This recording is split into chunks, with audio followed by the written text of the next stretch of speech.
What happens when America's most recognizable real estate mogul goes head-to-head with late-night TV's most biting host? And when a simple question about business suddenly spirals into an on-air explosion no one could have predicted? The cameras were rolling, the crowd was buzzing, and what started as typical late-night banter quickly turned into one of the most awkward clashes in talk show history. Donald Trump, famous for never backing down, suddenly found himself in a verbal brawl with David Letterman, one that ended with Trump ripping off his mic and storming out, leaving the audience stunned. But before we dive into what triggered the fiery walk-off, don't forget to hit that subscribe button and drop your thoughts in the comments, because you'll want to weigh in after seeing how this all unfolded. The stage of The Late Show looked like any other night.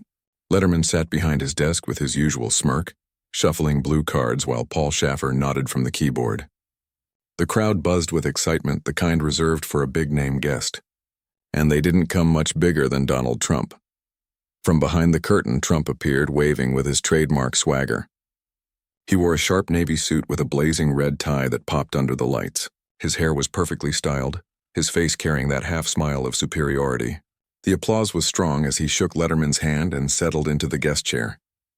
"Donald Trump, welcome back," Letterman said in his famously dry tone. "Always great to be here, Dave." Trump replied smoothly. "Best show on television, amazing ratings." Letterman raised an eyebrow and smirked. "We manage." He leaned forward. "You've been busy.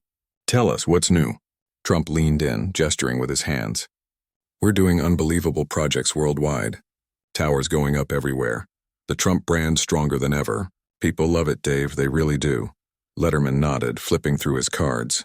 "And these projects, they're all directly yours?" "Absolutely," Trump said firmly. "Everything we do is top-notch. No corners cut. When you see the Trump name, you know it's the best." Letterman glanced down at his notes.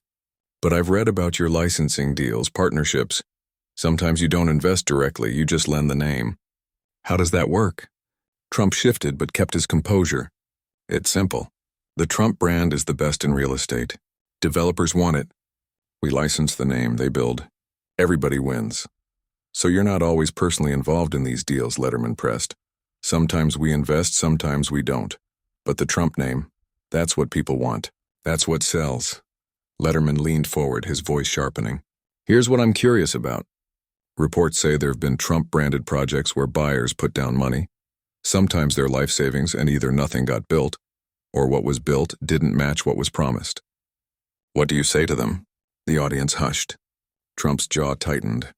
"Dave, you're talking about things you don't fully understand. Real estate is complicated. Some projects don't work out.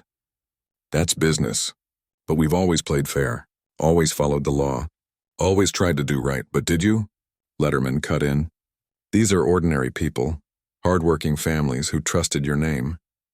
They lost everything. Don't you feel responsible?" Trump's face reddened, his grip tightening on the chair. "Now hold on. You're making it sound like we did something wrong. These people knew the risks. Nobody forced them.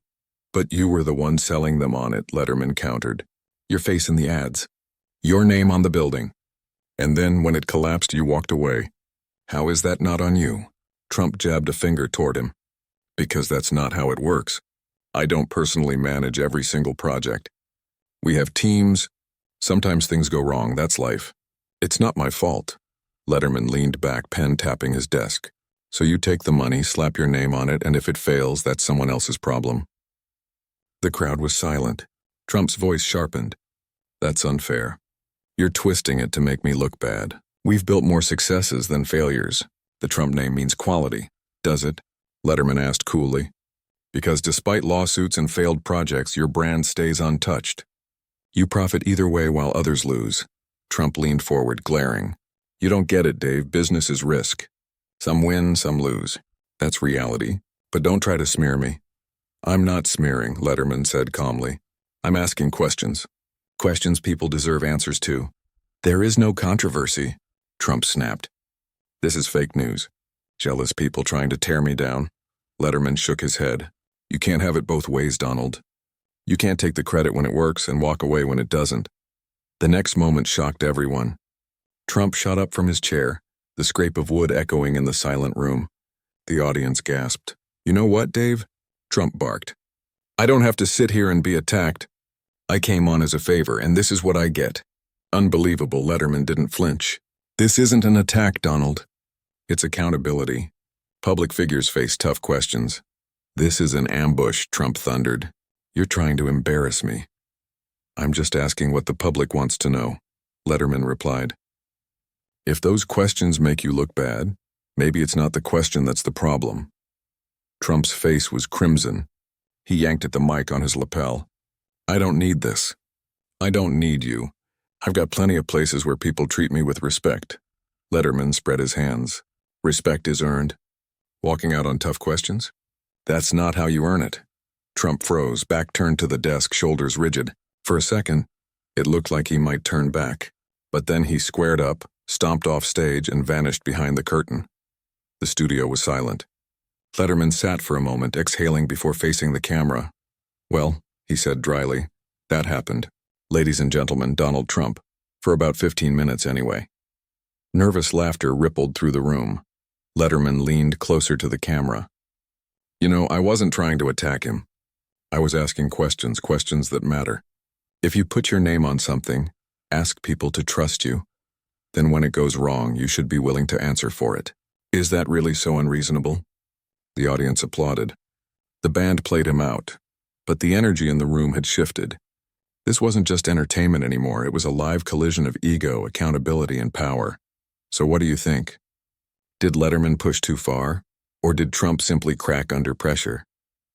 Let us know in the comments, and don't forget to subscribe for more unforgettable TV moments.